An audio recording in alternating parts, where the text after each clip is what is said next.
Alléluia. Gloire à Dieu. Gloire à notre Dieu. Il est merveilleux, le Seigneur. Il est merveilleux. N'est-ce pas? Il n'y a pas d'autre Dieu que lui.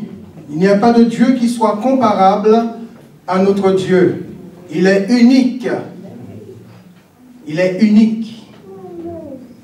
Un seul, le véritable, le Tout-Puissant, le Roi des Rois, le Seigneur des Seigneurs.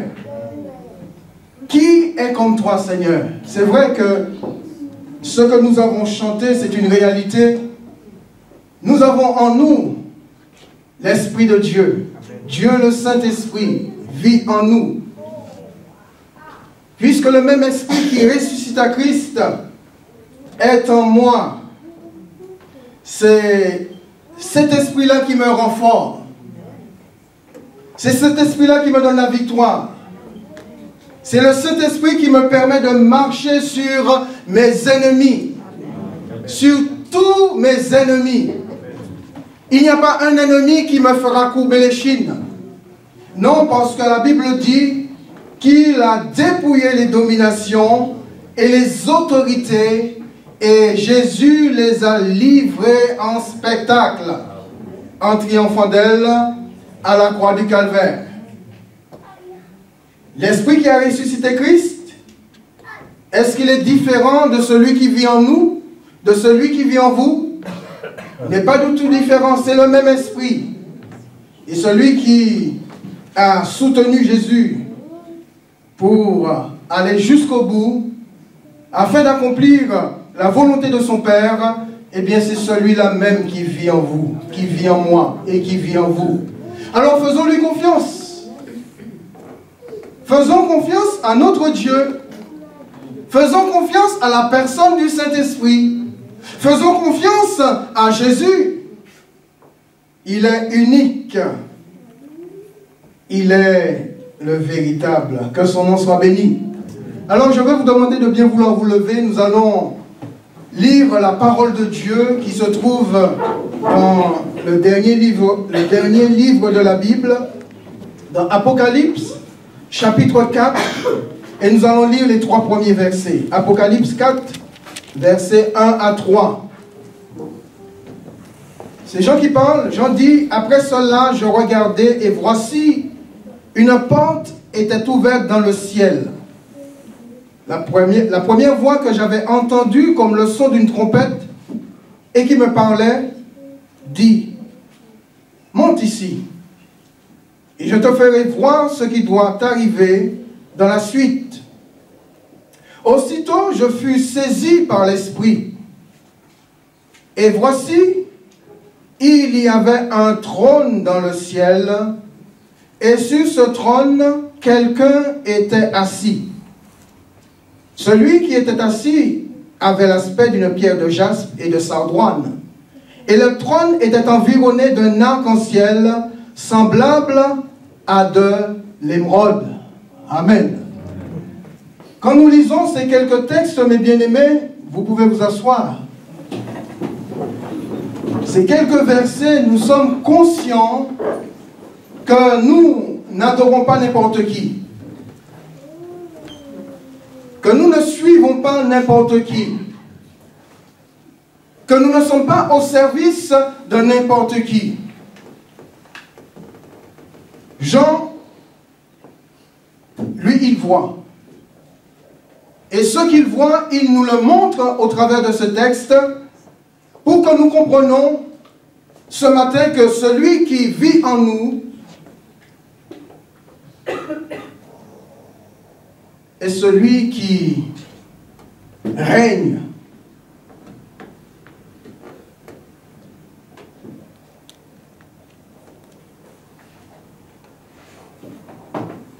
Nous avons partagé un dimanche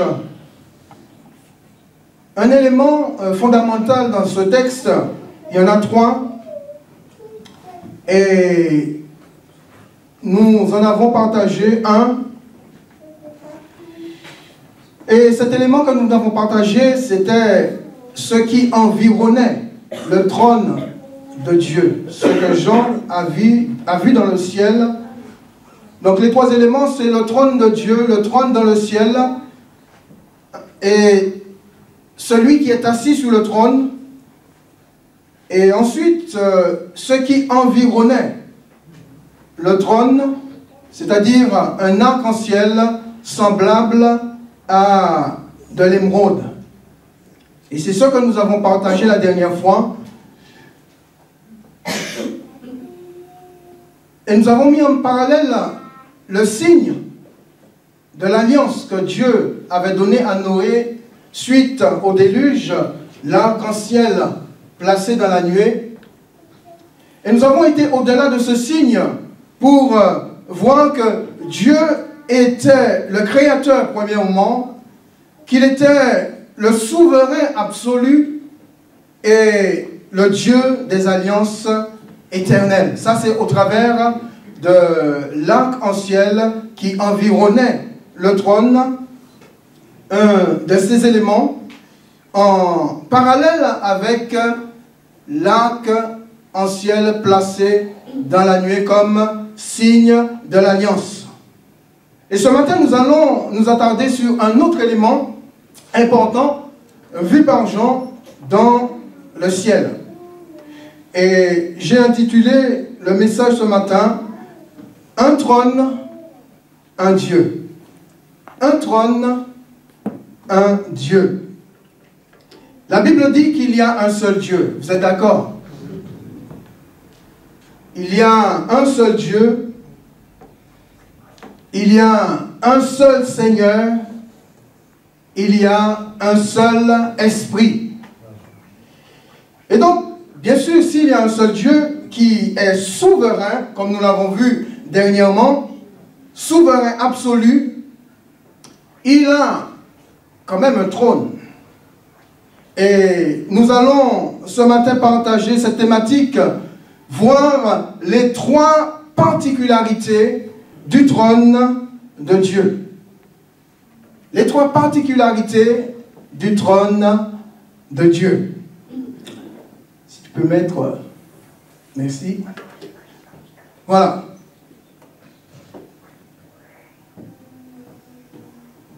Mais la thématique, les trois particularités du trône de Dieu. Voilà. Alors pour comprendre cette thématique ce matin, je pense qu'il est important, je pense, d'ouvrir la parole de Dieu dans le livre d'Ésaïe au chapitre 6, verset 1er. Ésaïe, chapitre 6, verset 1er, où il nous a dit, la première année de la mort du roi Osias, je vis le Seigneur assis sur un trône très élevé. Voilà la première particularité du trône de Dieu selon le prophète Ésaïe. Il dit que cette première année du roi Osias, voilà que le ciel s'est ouvert et là Dieu va lui montrer quelque chose et il nous dit, il a vu le Seigneur. Il a vu le Seigneur assis sur un trône et pas n'importe quel trône, assis sur un trône très élevé. Alors, vous voyez, lorsque Ésaïe parle du trône de Dieu, il emploie le subjectif absolu très devant l'adjectif élevé pour définir quelque chose de plus grand, quelque chose de plus élevé. Et pour mieux comprendre cette pensée de plus élevé, prenons deux exemples simples, très simples, qui concernent Jean et Jacques. On aurait pu prendre d'autres prénoms, mais prenons Jean et Jacques. Jean est quelqu'un qui vit avec son frère. Il est aimé de sa famille, il est aimé des autres, il est intelligent et il réussit. Et on peut considérer que c'est un homme élevé dans la société. Nous avons son frère Jacques, qui lui est un peu plus intelligent que lui, plus aimé que lui. Et il réussit aussi un peu plus que son frère. Et dans la société, il a une position un peu plus élevée que son frère. Et donc, on peut dire que Jacques a une position non pas élevée, mais une position très élevée. Et si on veut faire une classification de l'ordre décroissant en donnant la primauté ou le premier rang à quelqu'un, on pourra dire ce matin, Jacques détient le premier rang parce qu'il est plus élevé que Jean. Vous êtes d'accord avec moi? Vous êtes d'accord avec moi? Avec ce que je viens de dire? Jacques détient le rang le plus élevé parce qu'il est plus élevé que son frère Jean.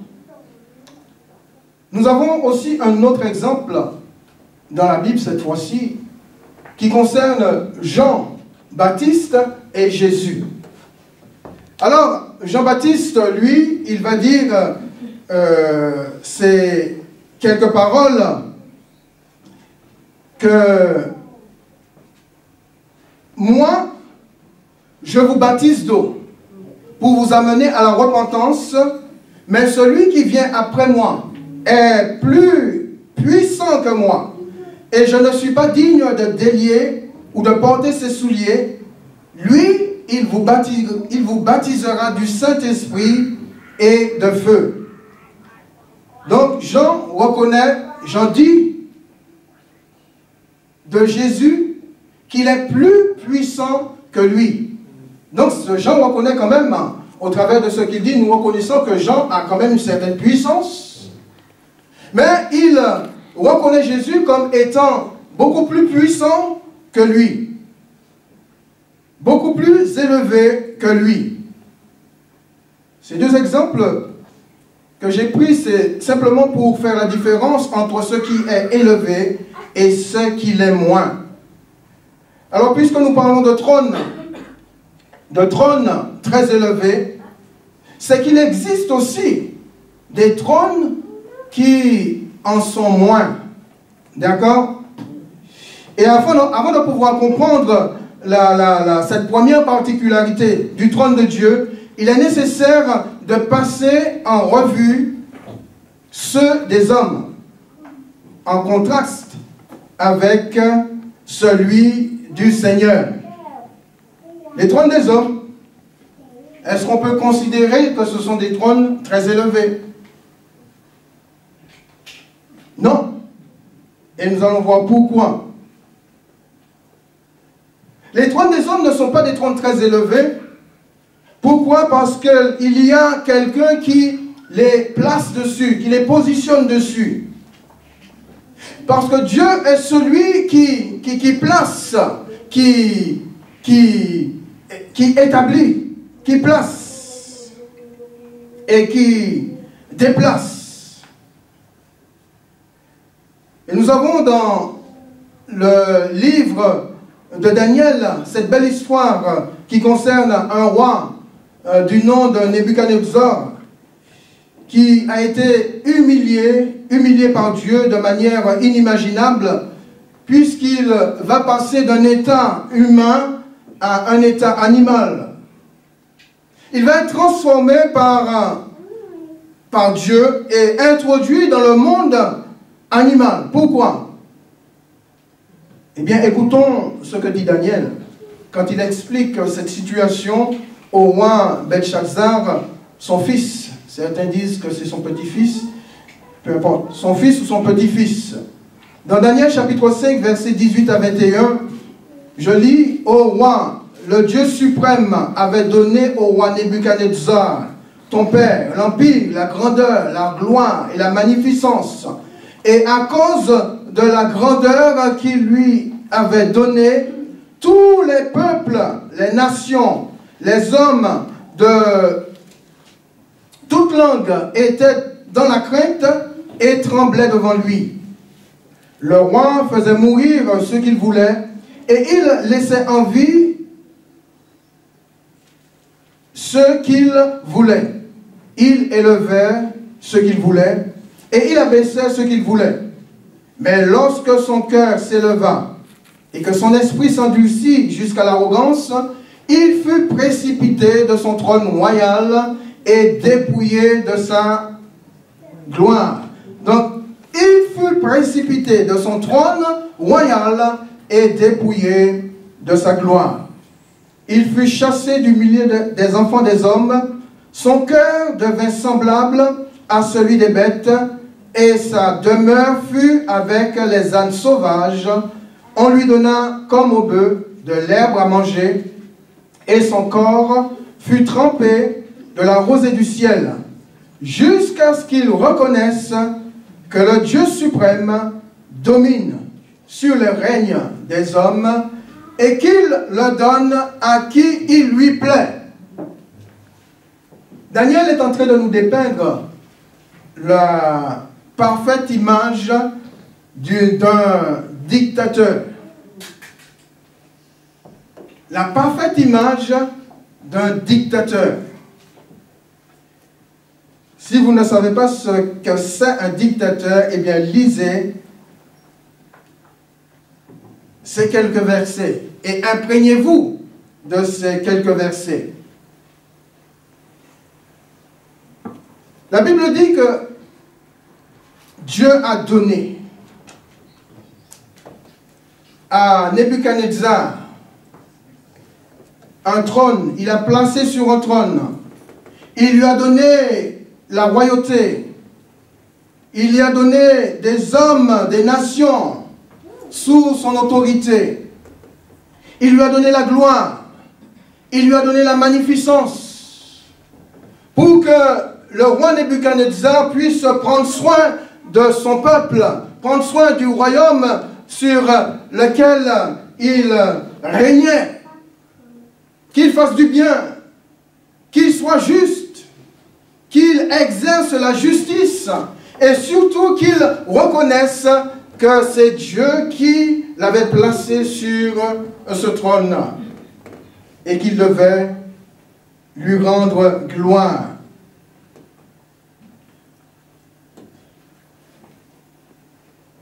Mais ce qu'il va faire, Nebuchadnezzar, il va faire tout à fait le contraire.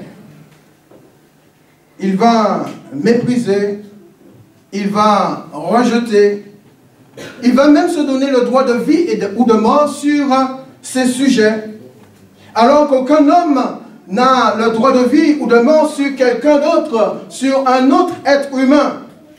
Il n'y a que Dieu qui soit en mesure de donner la vie et de la reprendre.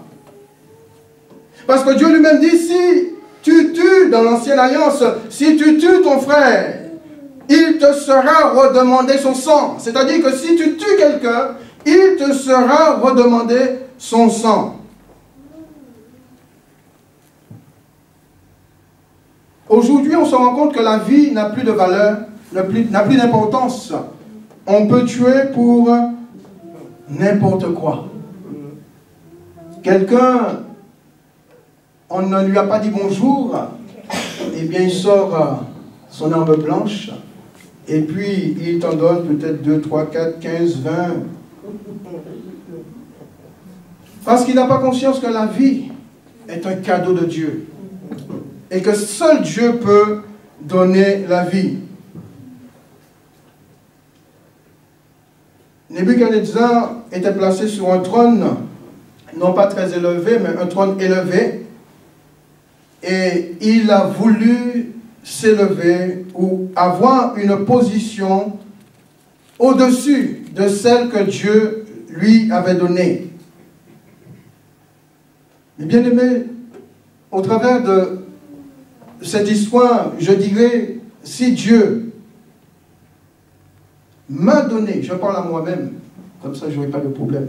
Si Dieu m'a donné une position, je ne peux pas prendre une plus élevée. Je répète, si Dieu m'a donné une position, c'est celle qui me convenait. Et je ne peux pas me permettre de prendre une position beaucoup plus élevée. C'est exactement ce qu'a fait Nebuchadnezzar. Et parce qu'il a pris une position beaucoup plus élevée, son cœur s'est enorgueilli, son esprit s'est endurci, et il s'en est suivi qu'il a été transformé en animal. Au point de vivre comme un animal, de manger comme ce que mangent les animaux, alors qu'il fait partie des êtres humains. Dieu l'a humilié de manière inimaginable parce qu'il a pris une position qui ne lui était pas, qu'on ne lui avait pas confiée. Le trône de Dieu est un trône très élevé. Qu'est-ce que cela signifie? Eh bien, je crois que ce trône n'est pas un trône établi sur la terre. Il n'est pas terrestre, le trône de Dieu. Puisque Jean dit, pour pouvoir le voir, il a fallu qu'une porte s'ouvre dans le ciel et qu'on lui dise, monte. Pour que Jean ait la vision d'un trône et quelqu'un assis sur ce trône et un arc-en-ciel environnant ce trône.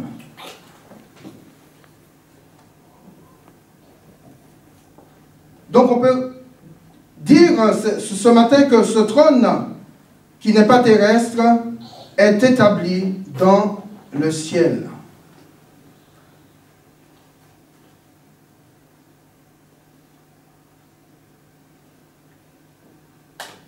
Le ciel, la terre, est-ce qu'on peut faire des comparaisons entre ce qui est au ciel et ce qui est sur la terre?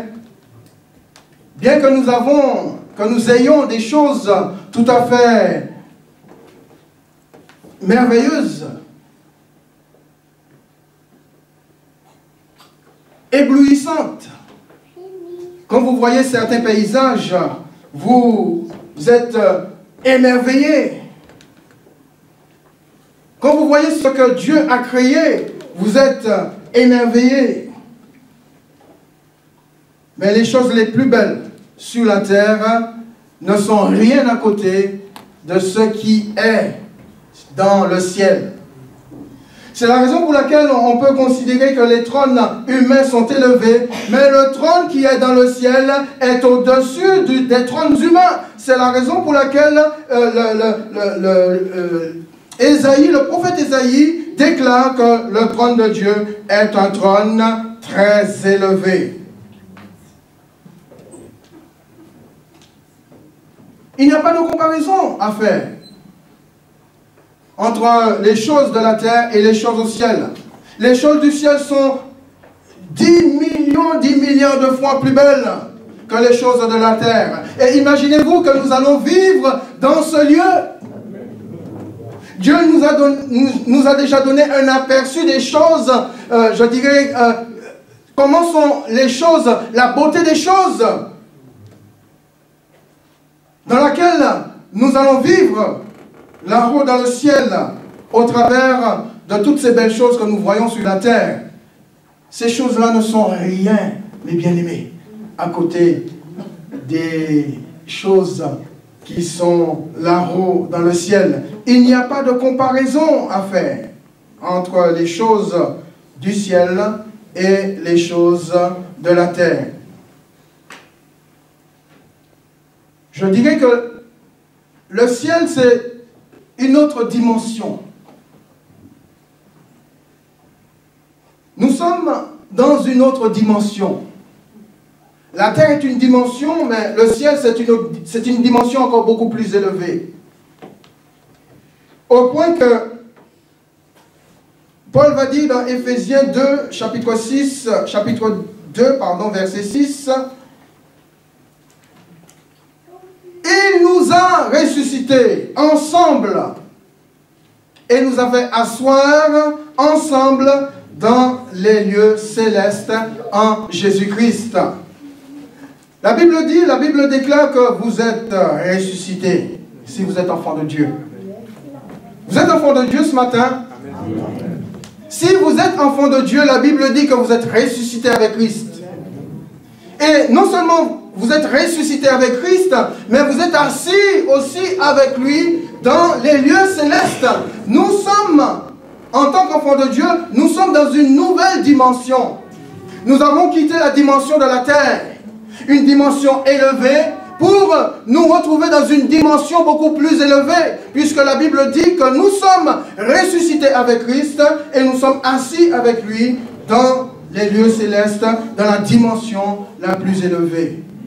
Malheureusement, nous chrétiens, nous ne réalisons pas la dimension dans laquelle nous sommes, dans laquelle nous nous trouvons.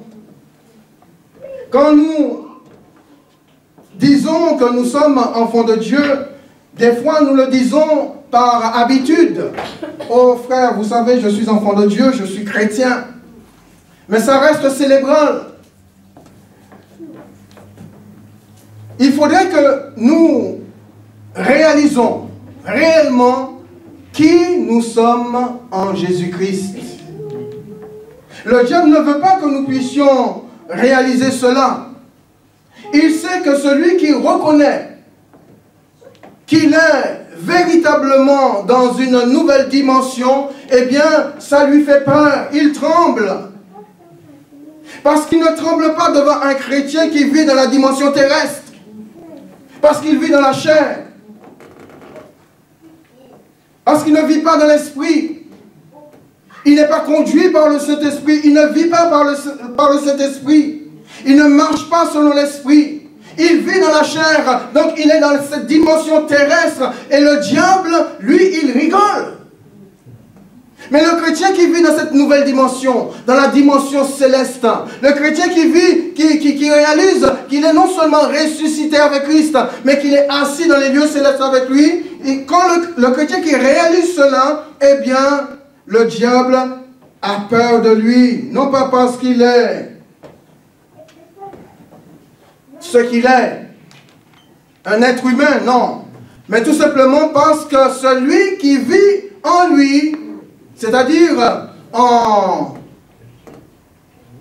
dans la vie des enfants de Dieu, est plus grand, est plus fort, est plus puissant que celui qui vit dans le monde. C'est la raison pour laquelle que le diable ne veut pas que nous prenions conscience de notre état d'enfants de Dieu et dans la dimension dans laquelle nous nous trouvons.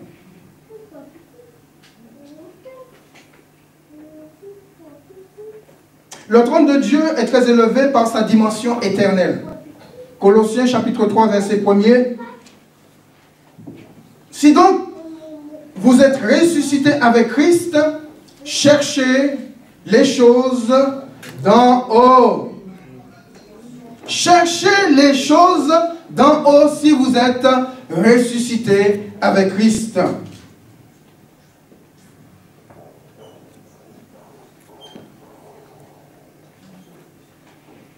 Cherchez les choses d'en haut, où Christ est assis à la droite de Dieu.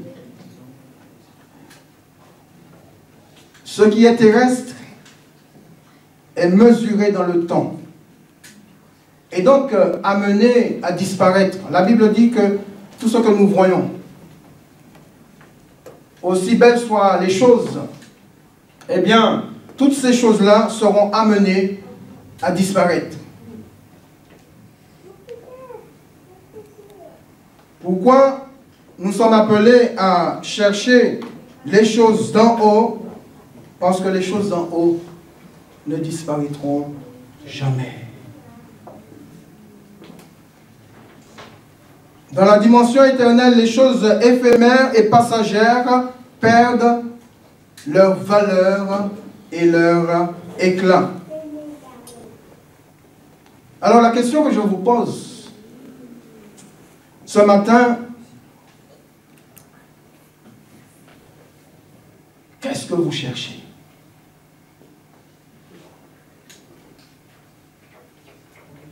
Est-ce que ce que vous cherchez se trouve dans une dimension terrestre? Ou est-ce que ce que vous cherchez se trouve dans la dimension la plus élevée, c'est-à-dire la dimension céleste? Que cherchons-nous ce matin? Alors si je suis réellement ressuscité avec Christ, je me dois de chercher les choses d'en haut. Amen. La seconde particularité de ce trône se trouve dans Daniel chapitre 7, versets 9 à 10. Il est dit, je regardais pendant que l'on plaçait des trônes, ça c'est dans le ciel, et l'ancien des jours, c'est-à-dire Dieu, s'assit. Son vêtement était blanc comme la neige, et les cheveux de sa tête étaient comme de la laine pure. Et écoutez bien, son trône était comme des flammes de feu, et les roues comme un feu ardent. Le fleuve de feu coulait, un fleuve de feu coulait et sortait devant lui. 1000 milliers le servaient et 10 000 millions se tenaient en sa présence. Les juges s'assirent et les livres furent ouverts. Ça, c'est le jugement dernier. Un trône de feu. Daniel voit un trône de feu. Un trône au milieu d'un feu. Un feu qui ne brûle pas et qui ne consume pas. La logique voudrait, quand on parle de feu, bien aimé, que normalement le feu brûle. Tout ce qui passe sur son passage, le feu consume tout ce qui se trouve sur sa route. Ça, c'est la logique humaine. Mais selon la logique de Dieu, le feu de Dieu ne se consume pas.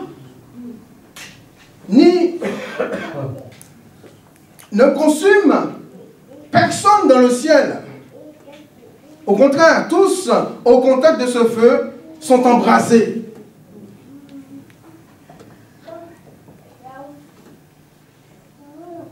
Et pourtant, dans Hébreux chapitre 12, verset 9, la Bible dit, l'auteur dit que Dieu est un feu. Dieu est un feu dévorant. Dieu est un feu dévorant. C'est quand même paradoxal. Le feu de Dieu ne consume pas et pourtant on le considère comme étant un feu dévorant. L'adjectif dévorant a sa signification. Dans le contexte du feu du ciel, Dieu est un feu dévorant, mais Dieu n'est pas un destructeur. Le feu de Dieu dans le ciel ne dévore qui que ce soit. Celui qui détruit, c'est le diable. Oui, c'est le diable qui détruit. Mais Dieu ne détruit personne. Ça, il faut le souligner. Celui qui détruit, c'est le diable. Il est appelé le destructeur, le voleur, le menteur, le pilleur, l'assassin, le meurtrier, l'égorgeur. Voilà tous les noms qu'il a. Un destructeur.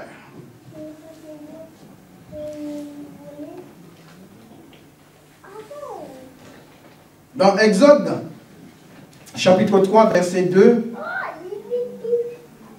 vous connaissez l'histoire, l'ange de l'Éternel qui va apparaître à Moïse dans le buisson ardent.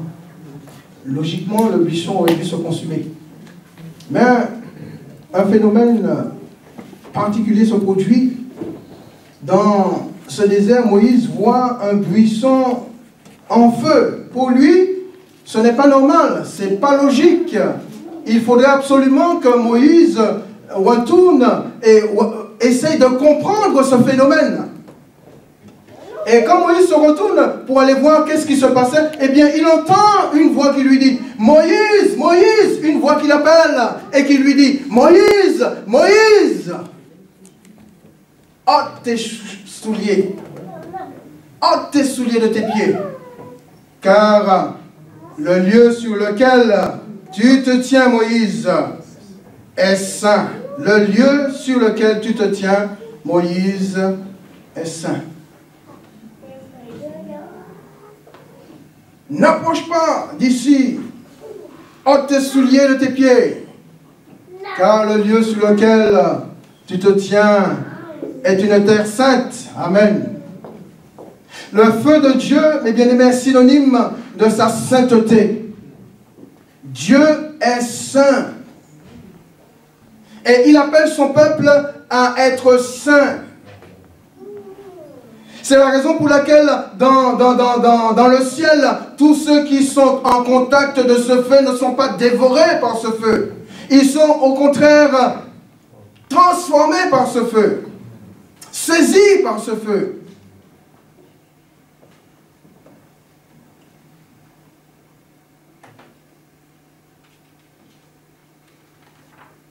Dieu demande à Moïse d'enlever ses chaussures de ses pieds parce qu'il était sur une terre sainte. Le Dieu saint était descendu et le lieu où il était descendu, la terre elle-même était devenue sainte. Et si Moïse n'avait pas obéi à ce que Dieu lui avait dit, eh bien forcément, le feu de la sainteté de Dieu l'aurait dévoré. C'est là où le mot feu dévorant prend sa grande signification, parce que bien que Dieu n'est pas un destructeur, mais Dieu ne peut pas être en contact du péché. Parce que le feu de la sainteté de Dieu en contact avec le pécheur ne peut vivre. C'est comme Dieu disait à Moïse, lorsque Moïse a dit à Dieu, Seigneur, fais-moi voir ta gloire. Dieu lui a dit non, celui qui me voit meurt. Parce que Dieu ne peut pas rester en contact, avoir un contact avec le péché. Il est trop saint pour être en contact avec le péché. Ôte tes chaussures de tes pieds, Moïse. Sépare-toi du péché. Si tu considères que Dieu est ton Père, si tu considères que tu es enfant de Dieu, si tu considères que ta vie a été transformée, si tu considères que tu es ressuscité avec Christ et assis avec lui dans les lieux célestes, ôte tes chaussures de tes pieds. Parce que le lieu sur lequel tu marches est une terre sainte. Ta vie est une terre sainte. L'Église est une terre sainte. Ôtons nos chaussures de nos pieds, pas de manière physique, mais sur le plan spirituel. Éloignons-nous du péché. Parce que si nous déclarons que Dieu est ici, c'est que ce lieu est une terre sainte. Et nous devons nous éloigner du péché. Sinon, ce qui se produit, c'est que le feu de Dieu nous dévorera intérieurement. Non pas pour nous détruire, mais pour simplement brûler, consumer ce qui est en nous et qui ne convient pas à la sainteté de Dieu.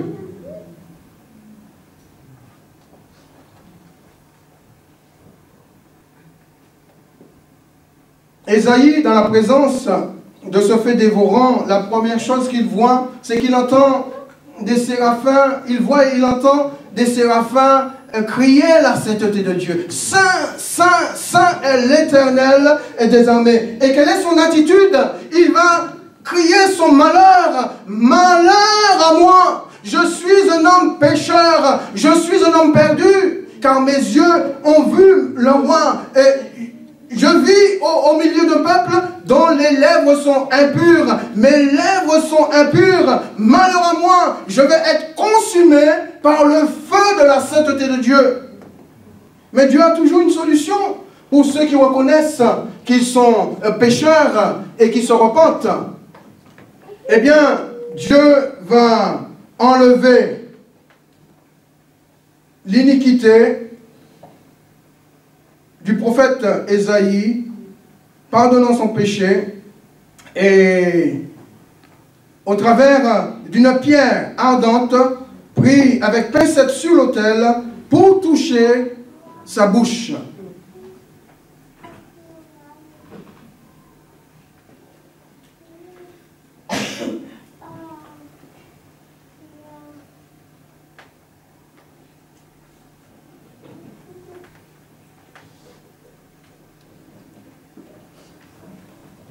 Dieu a toujours la solution pour le pécheur qui se repent. Et cette solution aujourd'hui, c'est Jésus.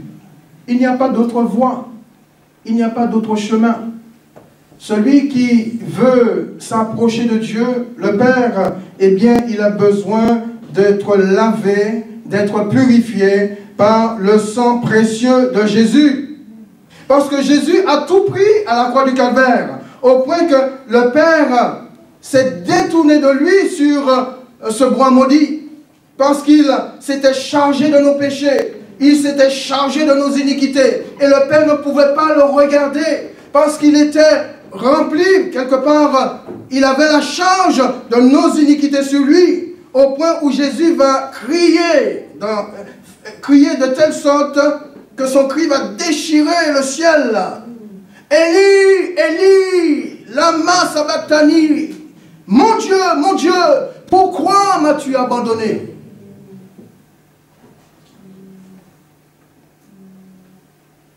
Et bien aimé, lorsque Dieu se trouve quelque part, le lieu de sa présence lui est dédié. Ce lieu est saint et nous devons en tenir compte. Hébreux 9, 14, combien plus le sang de Christ qui par l'Esprit éternel s'est offert lui-même sans tache à Dieu, purifiera-t-il votre conscience des œuvres mortes afin que vous serviez le Dieu vivant? Aujourd'hui, les mêmes recommandations nous sont données de la part du Seigneur. Nous qui nous approchons de ce feu dévorant, pour que nous ne soyons pas dévorés de manière intérieure, il faut, comme Moïse, nous ôter nos chaussures de nos pieds, c'est-à-dire nous éloigner du péché.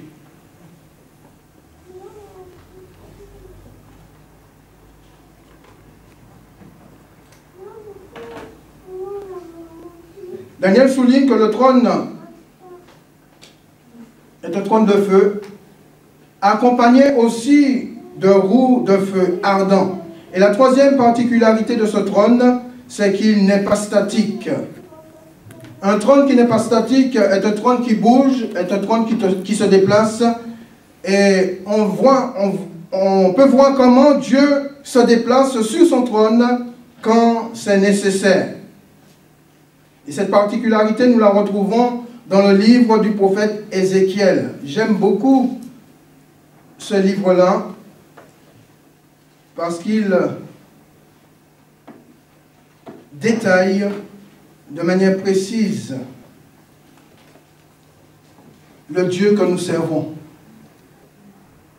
Ézéchiel 10, versets 1 et 2. Je regardais et voici sur le ciel qui était au-dessus de la tête des chérubins, il y avait comme une pierre de saphir. On voyait au-dessus d'eux comme une forme de trône, et l'Éternel dit à l'homme vêtu de lin, va entre les roues, sous les chérubins, remplis tes mains de charbon ardent, que tu prendras entre les chérubins, et répands-les sur la ville, et il alla devant mes yeux. Alors ce qui nous intéresse, c'est la manière dont le Dieu suprême se déplace dans certaines situations sur un trône, sur son trône très élevé. Un trône mobile. Ézéchiel 1, versets 4 à 8. Je regardais et voici, il vint du septentrion un vent impétueux, une grosse nuée et une gerbe de feu, qui répandait de tous côtés une lumière éclatante, au centre de laquelle brillait comme de l'airain poli, sortant du milieu du feu. Au centre encore apparaissaient 4 êtres vivants, dont l'aspect avait une ressemblance humaine. Chacun d'eux avait 4 faces, et chacun d'eux avait 4 ailes. Au verset 26, au-dessus du ciel qui était sur leur tête, il y avait quelque chose de semblable à une pierre de saphir en forme de trône. Et sur cette forme de trône apparaissait comme une figure d'homme placée au-dessus en haut. Nous voyons que ce trône est porté par des êtres angéliques, des chérubins, au nombre de 4. Ézéchiel, il voit arriver quelque chose de loin. Il a du mal à définir qu'est-ce que c'est. Mais la chose qu'il voit, c'est une gerbe de feu qui arrive. Mais qu'est-ce que c'est? Qu'est-ce que c'est que ça? Et plus la gerbe de feu s'approche d'Ézéchiel, plus sa vision est claire. Et plus il voit les choses clairement. Il voit des séraphins, pardon, des chérubins, avec 4 ailes remplies, Dieu partout, 4 faces, une forme de main sous leurs ailes. Il voit un feu qui circulait au milieu d'eux, en jetant une lumière éclatante. Il voit que chacun marche droit devant, sans regarder à gauche, sans regarder à droite, sans se retourner. Chacun marche droit devant soi, devant lui. Ce trône, mes bien-aimés, n'est pas porté par n'importe qui. C'est comme l'arche de l'Alliance ne devait pas être portée, transportée par n'importe qui. Il y a de ceux qui ont voulu toucher l'arche de l'Alliance parce qu'il allait tomber, un geste noble. Mais qu'est-ce que la Bible nous dit? Ils ont été frappés. Frappés par Dieu. Les chérubins sont là pour permettre que le trône de Dieu, que Dieu sur son trône se déplace comme il le désire. Est-ce que vous croyez que Dieu s'est déjà déplacé sur son trône, sur la terre? Alors, question. Oui ou non? Non. J'entends rien, pas de réponse. Oui ou non? Bien sûr, puisque Ézéchiel, lisez le livre d'Ézéchiel. Ézéchiel parle de la gloire de Dieu. Il a vu la gloire de Dieu arriver sur la maison de l'Éternel, c'est-à-dire le temple. Et après, il a vu la gloire repartir sur le trône, c'est-à-dire que Dieu est revenu sur son trône et il voyait les séraphins s'élever, transportant Dieu.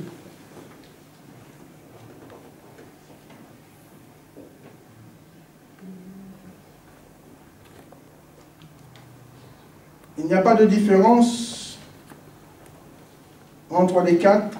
Ils sont pareils, ils ont les mêmes aspects. Comme aujourd'hui, il n'y a pas de différence entre nous, les enfants de Dieu. Nous sommes tous pareils aux yeux du Seigneur. Nous sommes tous appelés à brûler pour le Seigneur, tant dans notre marche avec lui que dans notre service pour lui.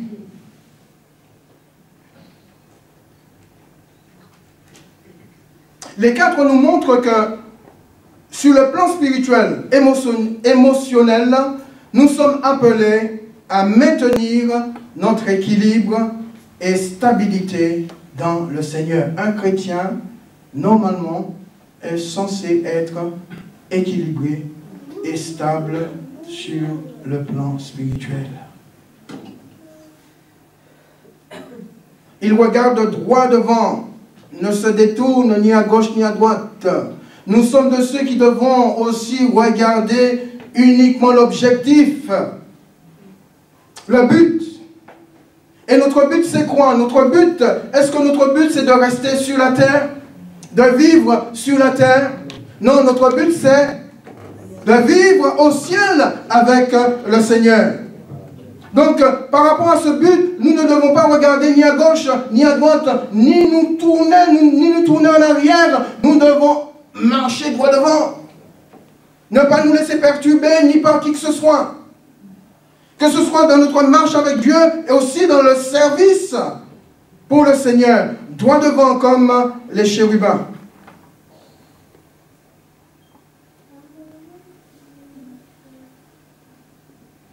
Ce trône aussi avec 4 roues, Ézéchiel 1, 15 à 16, je regardais et ces êtres vivants,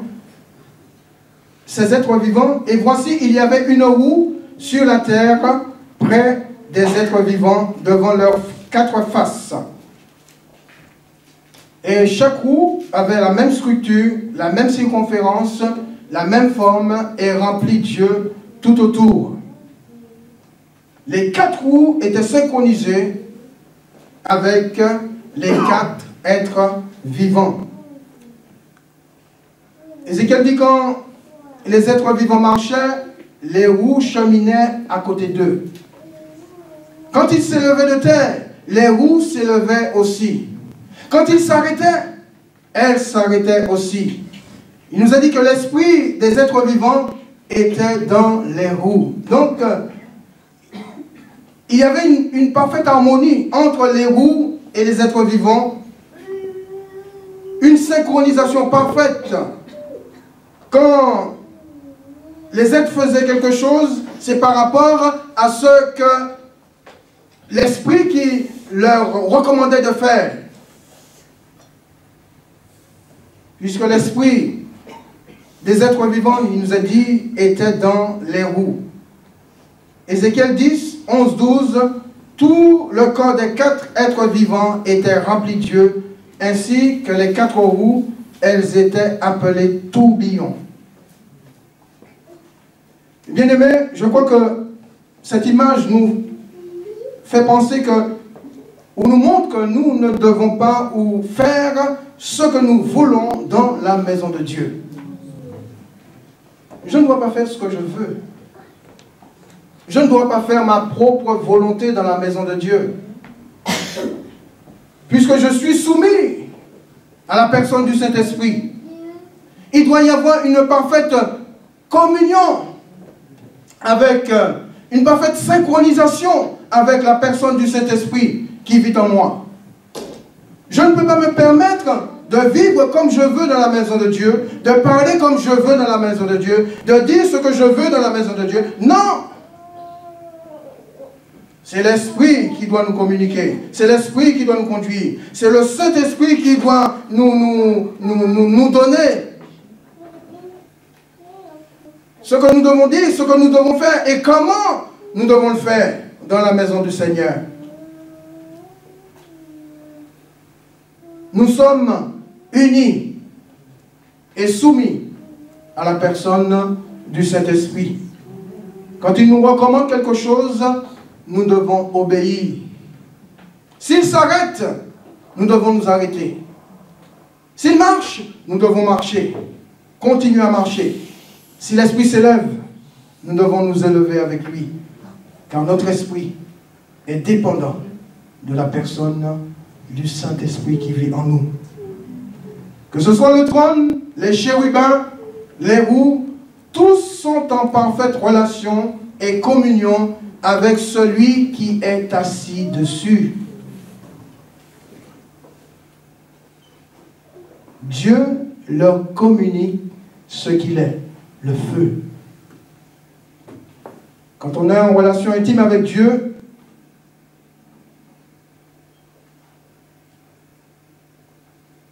il nous communique aussi son feu pour le suivre, mais aussi son feu pour le servir. Jésus dit, Jean dit, je vous baptise d'eau, mais celui qui vient après moi, c'est lui qui vous baptisera du Saint-Esprit et de feu. Ce n'est pas sans raison, le jour de la Pentecôte, le Saint-Esprit est descendu sur une forme de langue de feu et qui s'est déposé sur chacun d'eux. Chacun avait reçu sa langue de feu.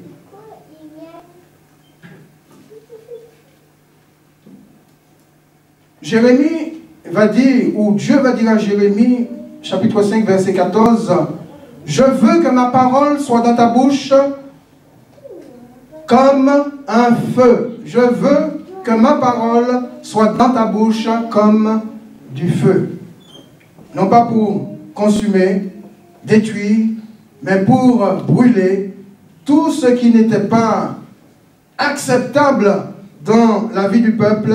Eh bien, la parole de Dieu devait être annoncée par la bouche de Jérémie comme un feu. On n'accepte toujours pas toujours le feu de la parole de Dieu. Et surtout si ça vient de la bouche d'un homme. On dira, oui, mais ça c'est un homme. Ça c'est un homme qui nous parle. Mais si le feu de la parole de Dieu sort de la bouche d'un homme, c'est qu'il y a bien une raison. Et Dieu sait bien pourquoi. Alors acceptons le feu de la parole de Dieu quand ça nous concerne. Quand ça me concerne, je l'accepte. Seigneur, aide-moi à accepter le feu de ta parole quand ça me concerne, parce que c'est pour mon bien. Certainement qu'il y a des choses dans ma vie qui ne te plaisent pas, Seigneur.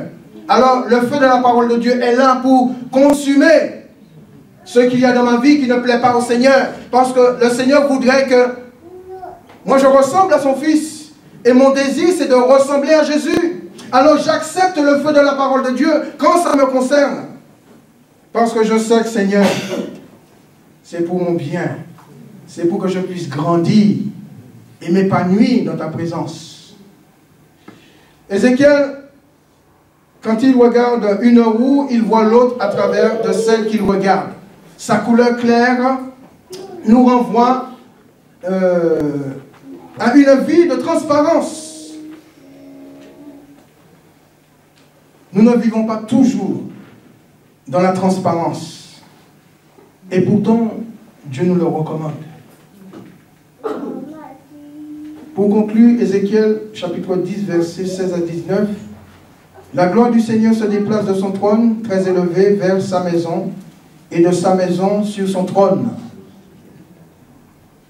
Nous, les enfants de Dieu, en tant qu'habitation de Dieu en esprit, nous sommes des temples mobiles. Des temples mobiles que Dieu s'est choisi pour différents déplacements sur la terre. Quand je vais au travail, je me déplace avec le Seigneur. Quand je vais dans ma famille, je me déplace avec le Seigneur. Quand je vais dans un lieu ou dans un autre lieu, je me déplace avec le Seigneur. Parce que l'Esprit de Dieu est en moi. La personne du Saint-Esprit est en moi. Je suis le temple du Saint-Esprit. Et quand je me déplace, c'est le temple de Dieu qui se déplace. Un temple mobile. J'amène Dieu avec moi. Et je dois faire attention à ce que je fais. Parce que Dieu sera toujours là. Mais en regardant comment je vis, comment je marche, comment je parle, comment j'agis, comment je réagis. Parce que je le porte avec moi.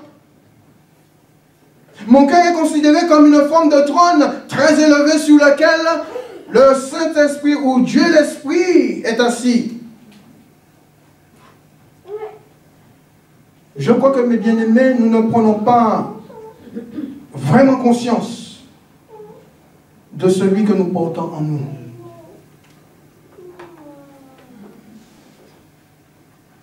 Si je prends conscience de la personne de Dieu l'Esprit qui vit en moi, eh bien, Je vais m'efforcer de vivre dans la crainte de son nom, dans le respect de sa parole et de sa présence. Et je vais dédier ma vie à le suivre et à le servir fidèlement et dans la transparence. Alors, mes bien-aimés, que ma vie, que ta vie, que nos vies soient comme une marmite d'eau sur ce feu, le feu du Seigneur. Car son désir, c'est que nous soyons non pas tièdes, ni froids, mais que nous soyons bouillants pour lui. Dieu veut que nous soyons bouillants pour lui. Et chaque chrétien doit être bouillant pour le Seigneur. Chaque enfant de Dieu doit être bouillant pour le Seigneur, que ce soit dans sa marche avec Dieu, mais aussi dans le service de Dieu. Puisque tu n'es ni chaud, ni froid, ou ni tiède, ou je ne sais plus, ni bouillant, ni chaud, ni bouillant, ni froid, mais tiède, s'il te plaît. Je te vomirai de ma bouche. Donc, le désir de Dieu, c'est que nous soyons tous en feu. Parce que le Dieu qui est un feu dévorant nous communique aussi son feu. En tant qu'enfant de Dieu, Dieu a donné naissance à des enfants qui doivent être en feu pour lui. Si je ne suis pas bouillant pour le Seigneur, eh bien, il va me vomir de sa bouche. Est-ce que j'ai envie que Dieu me vomisse? Non. Est-ce que vous avez envie que Dieu vous vomisse? Non. Alors soyons des enfants bouillants, en feu pour le Seigneur. Vous vous souvenez du feu de votre premier amour pour Dieu, pour Jésus? Le premier jour où vous avez rencontré le Seigneur, comment vous étiez tout chaud? Si on vous touchait, vous étiez chaud pour le Seigneur. Mais avec le temps, avec l'âge, eh bien ce feu, petit à petit, a commencé à perdre de sa force. Mais le Seigneur nous appelle à ranimer en nous le feu. Dieu est capable de ranimer en nous son feu. Prions le Seigneur. Notre Dieu, notre Père, nous t'avons écouté, nous t'avons entendu, et nous avons commencé à comprendre, Seigneur, peut-être pour certains d'entre nous, qui tu es,